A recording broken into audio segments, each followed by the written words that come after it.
আর চলে এসেছি মাছের একটা ছোট্ট ভিডিও নিয়ে। তো সবার প্রথমে যেটা দেখছো এটা হলো বোয়াল মাছ।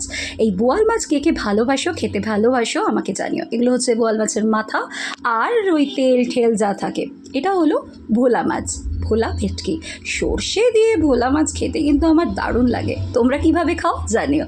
এটা খুব ছোট্ট একটা ইলিশ মাছ, আর ইলিশ মাছটা দেখো তেলও আছে, তবে ডিম কিন্তু খুব একটা নেই, ডিম ছাড়া বলতে পারো। আচ্ছা, এরপর যেটা তোমরা দেখবে, এই যে বড় পেটিটা দেখাচ্ছি তোমাকে, তারাও এই যে কেমন দেখো, আহা হা হা, আমি ভীষণ মিস করছি এখন।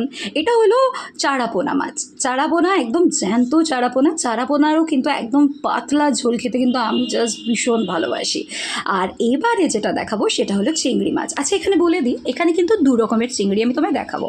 এটা যেটা দেখছো এটা একটু বেশ বড় সাইজের, আর এরপর যে চিংড়িটা নিয়েছি ওইটা দিয়ে আর কি ওই পটল চিংড়ি বা আদার্স যেসব চিংড়ি মাছের ভর্তা এসব বানাবার জন্য, এই জন্য আমি দুটো নিয়েছি।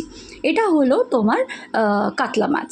কাতলা মাছের পিসগুলো দেখো কেমন লাগছে। আচ্ছা, তোমরা কি কাতলা মাছ ভালোবাসো? আমি কিন্তু আগে থেকেই বলে দিই, কাতলা মাছ আমি কিন্তু একদম খেতে ভালোবাসি না।